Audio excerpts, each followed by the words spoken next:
Presiden Widodo. Beliau adalah dokter yang juga sebagai anggota DPR Provinsi Nusa Tenggara Timur. Beliau juga pernah menjadi dokter di Asian Games. Mudah-mudahan hari ini beliau ada di ruangan, tetapi kebiasaannya jam segini beliau ada di ruangan ini. Kita wawancara dulu beliau tentang COVID.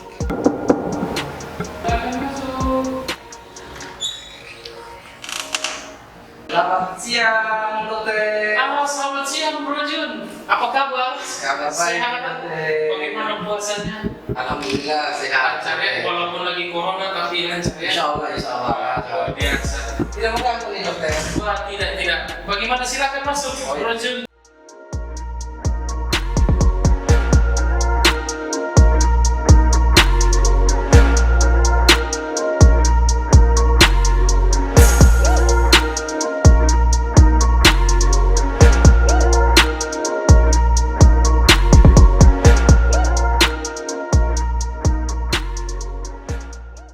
Pemirsa, karena ini di momentum COVID,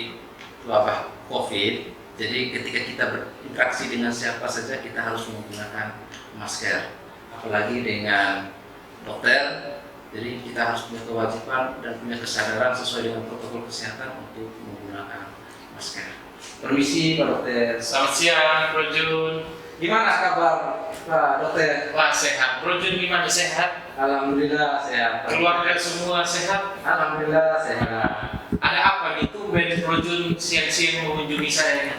Itu sudah, Dokter. Jadi beberapa hari, bahkan bulan ini ada banyak sih yang tanya kepada saya tentang kesehatan. Yang walaupun saya bukan orang kesehatan, Iya. tetapi kan teman-teman atau orang-orang di luar sana ini kan tahu bahwa saya dekat dengan Pak Dokter. Iya. Jadi sehingga saya punya kesempatan di siang hari ini untuk datang ke dokter untuk tanya-tanya terkait masalah pertanyaan teman-teman atau saudara-saudara kita, terutama di kelompok-kelompok keluarga kami yang Muslim, Pak Dokter.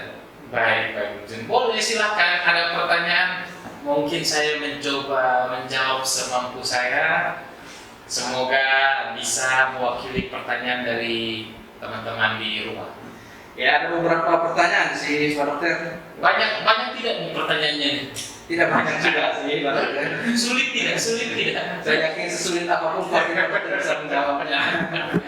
Oke, siap. Mungkin kalau pertanyaannya banyak, saya coba menjawab secara singkat dan sederhana, sehingga kita bisa menghemat waktu Bro Jun juga. Siap. Dan saya coba membahasakannya seawam mungkin, Iya. sesederhana mungkin, sehingga bisa diterima oleh masyarakat. Iya. Oke.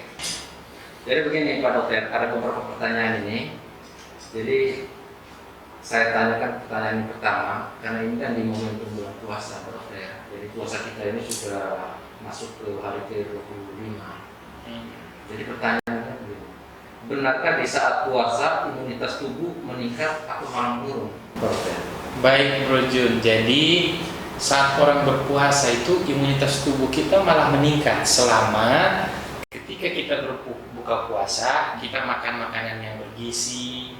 Di saat bulan puasa pun kita tetap berolahraga yang cukup, tidur kita bagus. Puasa itu justru bisa meningkatkan imunitas tubuh dengan catatan yang tadi, makan kita setelah kita berbuka tuh makan kita tetap bagus, ya, yang bergizi, multivitamin tetap kita minum, kita tetap berolahraga, tidur kita cukup. Maka puasa ini adalah suatu proses yang bagus, karena di dalam dunia ini ada yang namanya autofaga. Jadi ketika orang berpuasa itu kan sel-sel kita kekurangan nutrisi karena kita tidak makan, maka sel-sel yang sehat itu memakan sel-sel yang rusak, yang sudah mati, sehingga justru bagus itu. Bahkan sel-sel kanker pun bisa ikut dimakan dan tidak bertumbuh karena kita dalam keadaan puasa, dalam keadaan fasting state, fasting period.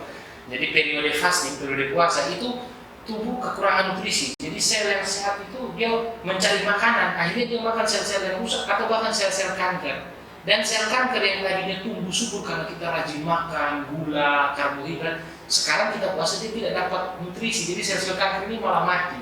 Sehingga berpuasa ini sangat bagus. Itu yang pertama. Yang kedua, ketika kita berpuasa ini kita juga bisa menurunkan berat badan. Selama ketika kita berbuka puasa kita tidak makan yang manis-manis terlalu banyak. Ya, kalau teh manis boleh. Artinya manis dalam keadaan kadar yang secukupnya.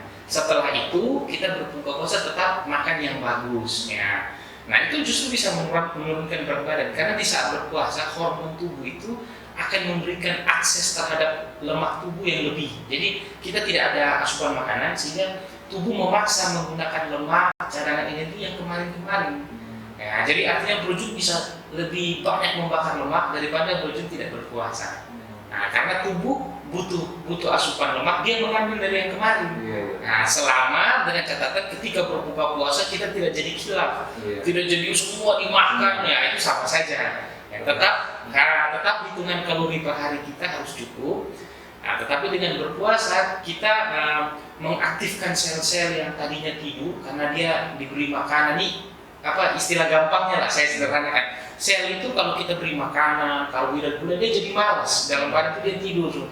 Begitu kita puasa tidak kasih dia nutrisi, dia jadi aktif, sel-sel bangkit semua. Bro Jun akan merasakan 1 minggu setelah berpuasa akan merasakan tubuh itu lebih fit, lebih segar. Nah sekali ya, saya rasakan sekali itu. Lebih ringan ya. Itu karena sel-sel yang tadinya tidur dia aktif kembali karena tidak ada nutrisi. Mereka dipaksa untuk bekerja, kita bangun semua. Istilahnya kalau ada pabrik biasanya dikasih makan enak, ini ditahan makanannya, jadinya semua jadi bekerja aktif karena ingin mendapatkan makanan. Terus bisa menurunkan berat badan, juga bisa mengakses lemak tubuh yang berlebihan. Jadi banyak sekali manfaatnya dari berpuasa ini. Ya, tentu saja di akhirnya meningkatkan imunitas tubuh. Benar sekali Pak Dokter. Jadi memang saya rasakan sekali. Jadi 1 minggu, pokoknya 3 hari setelah berpuasa itu badan saya rasa lebih segar ya. Mungkin 1-2 hari saja pertama rasa agak lemas, tapi setelah tubuh terbiasa, sel-sel yang tadinya tidur aktif kembali, lalu ada terjadi proses autofag, sel sehat memakan sel yang rusak, sel kankernya jadi mati, itu tubuh akan terasa lebih fit. Saya pun berpuasa walaupun saya bukan umat muslim, tapi saya selalu melakukan puasa yang bukan umat muslim ya. Kalau di dunia luar, Projun disebut intermittent fasting. Jadi puasa 16 jam, lalu ada 8 jam periode makan. Nah itu sama persis di umat muslim. Jadi puasa, lalu ada buka puasa sampai ke sahur. Nah itu yang di luar negeri bilang intermittent fasting. Dan itu ada di dunia medis. Sangat bagus, bisa dicari di Google sendiri. Makasih Dokter. Ya. Jadi ada pertanyaan yang kedua lagi nih. Ya. Apa saja yang perlu diperhatikan bagi penderita COVID di saat berbulan puasa? Oke, jadi yang perlu diperhatikan sama seperti yang tadi sudah saya sampaikan. Nah, tidak ada yang berbeda. Kita berpuasa saat COVID-19 dan saat sebelum COVID-19. Tidak ada yang berbeda. Yang penting selama kita buka puasa, kita tetap makan makanan bergizi, kita tetap minum multivitamin, terutama vitamin C, kita olahraga teratur. Orang berpuasa pun bisa olahraga. Olahraganya bisa setelah buka puasa atau setengah jam sebelum berbuka. Jadi contoh lari-lari ringan 20-30 menit setelah itu buka puasa. Ya, kan bisa. Terus tidur juga tetap cukup. Nah, selama ini dilakukan, tidak ada yang berbeda, daya tahan tubuh kita tetap bagus, kita tetap bisa menghadapi pandemi COVID-19 ini. Jadi tidak ada masalah berpuasa saat pandemi COVID-19 itu tidak ada masalah. Tidak menjadi alasan, wah sekarang lagi COVID-19, pandemi kita tidak usah puasa, jangan. Puasa tetap bisa dilakukan dengan catatan tetap menjalankan protokol kesehatan, rajin cuci tangan, makan makanan bergizi dan sebagainya. Terima kasih Pak Dokter. Itu pertanyaan yang kedua. Terus pertanyaan yang ketiga, jadi memang kalau kita lihat di masyarakat, mungkin karena pengaruh awam tentang kesehatan, jadi kadang orang batuk saja itu dibilang, oh itu sudah COVID, itu sudah corona. Sehingga ada yang bertanya, di manakah letak perbedaan mereka yang batuk karena tertular virus COVID dengan mereka yang batuk karena sakit biasa? Oke, jadi memang gejala batuk dan pileknya itu sama. Gejala batuk pilek biasa, batuk pilek COVID-19 itu sama. Tetapi yang membedakan, kalau COVID-19 itu biasa di fasilitas kesehatan tingkat pertama, kalau kita ke dokter pribadi, puskesmas, itu pasti ditanyakan ada riwayat perjalanan atau tidak sebelumnya ke daerah yang terpapar COVID-19 atau ada kontak erat sebelumnya dengan pasien positif COVID-19. Nah, 2 kalimat ini menjadi kata kunci. Jadi tidak semua orang batuk pilek kita bilang, wah itu COVID-19. Tidak. Nah, jadi kalau ada orang batuk pilek kita harus tanyakan dulu, ada riwayat perjalanan, ada riwayat kontak positif sebelumnya, ada misalkan tetangganya yang COVID-19 sudah terbukti positif, dia ada riwayat kontak tidak. Nah, ini faktor-faktor yang berpengaruh. Nah, tetapi memang sekarang itu gejala dari COVID-19 itu semakin beragam. Makanya COVID-19 ini disebut the great imitator, jadi peniru yang hebat. Dia bisa meniru sakit mata, meniru sakit kulit gejalanya. Ya, oleh karena itu kalau kita datang ke dokter, pasti dokter selalu menanyakan ada riwayat perjalanan atau tidak, dan ada riwayat kontak atau tidak. Berarti intinya bahwa batuknya juga sama. Sama, karena COVID-19 ini juga sejenis virus flu. Kita tidak bisa membedakan hanya dari gejala. Satu-satunya cara untuk memastikan bahwa orang ini positif COVID-19 bukan batuk pilek biasa adalah dengan tes swab. Ya, dengan menggunakan metode PCR yang sekarang di rumah sakit umum sudah bisa dilakukan. Diambil lendirnya dari tenggorokan. Nah, itu satu-satunya cara. Tidak ada yang bisa mendiagnosa sebelum kita melakukan tes PCR itu. Ya. Terima kasih Pak Dokter. Iya, Bro Jun. Lalu pertanyaan yang berikut ini, banyak orang-orang sehat, Ya, tapi mereka kan parno nih karena COVID-19. ya. Sehingga setiap aktivitas itu penuh dengan ketakutan dan kepanikan dan Ya. lain-lain. Sehingga pertanyaannya, bagaimana cara menghilangkan rasa seperti ini? Baik, Bro Jun. Jadi menurut saya rasa cemas dan rasa takut itu terkadang dibutuhkan supaya orang selalu waspada. Yang penting tidak berlebihan.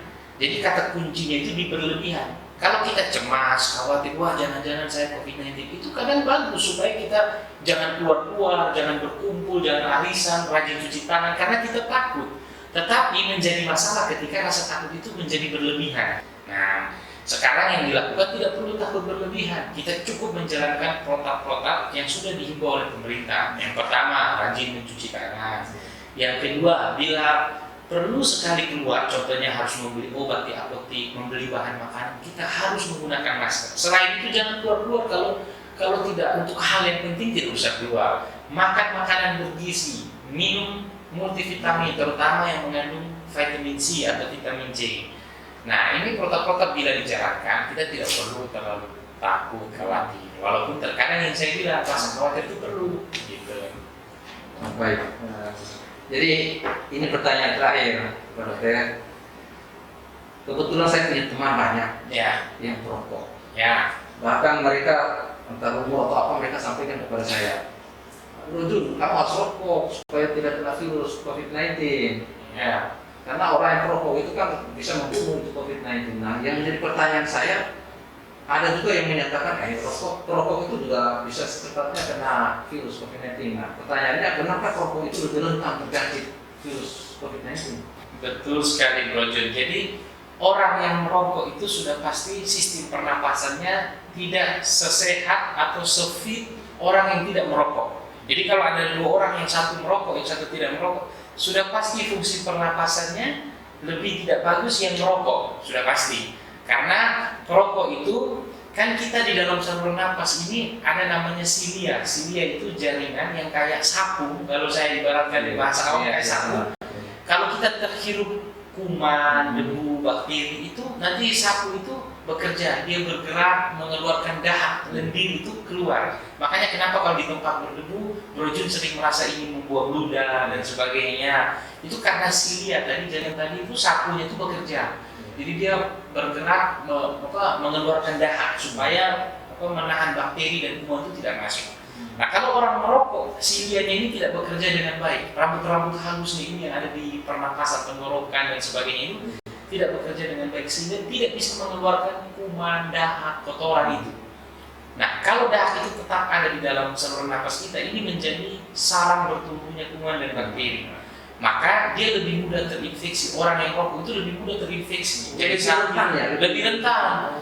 Dan karena dia sakit, imunitas tubuhnya jadi menurun. Juga. Ya, kalau imunitas tubuh menurun, nanti ada virus COVID-19, ada virus corona, nanti kan dia lebih gampang terserang. Itulah kenapa disebut bahwa perokok lebih rentan terhadap COVID-19. Jadi terima kasih Pak Dokter. Saya kira pertanyaannya itu hanya itu saja. Jadi memang kalau saya lihat, ya pertama saya ingatkan kepada teman-teman pemirsa, tadi kita sudah sama-sama mendengar penjelasan dari Dr. Christian Widodo bahwa sesungguhnya perokok itu lebih rentan terhadap penularan penyakit COVID-19. Sehingga tidak ada lagi alasan yang menyatakan bahwa orang yang merokok itu dijauhkan atau sulit untuk tertular penyakit virus 19. Tadi sudah dijelaskan, saya pikir itu valid, benar. Dan kita tidak perlu ragukan lagi, Dr. Christian Widodo ini adalah salah satu dokter yang direkomendasikan oleh pemerintah Republik Indonesia sebagai dokter Asian Games. Bahkan di masa-masa sekarang, di masa COVID-19 ini, beliau dijadikan sebagai narasumber di beberapa media, baik televisi ataupun radio, ataupun tempat-tempat seminar dan lain sebagainya. Sehingga jika ingin bertanya tentang COVID-19 atau virus COVID-19, tidak perlu jauh-jauh, silakan hubungi saja Dr. Christian Widodo. Beliau orang baik, santun, sopan, dan ramah, dan murah senyum. Saya pikir pemirsa yang budiman bisa sama-sama kita nyimak seperti apa yang disampaikan oleh Dr. Christian Widodo. Akhirul kalam, billahi taufiq wal hidayah, fastabiqul khairat. Wassalamualaikum warahmatullahi wabarakatuh. Salam sehat. Salam sehat.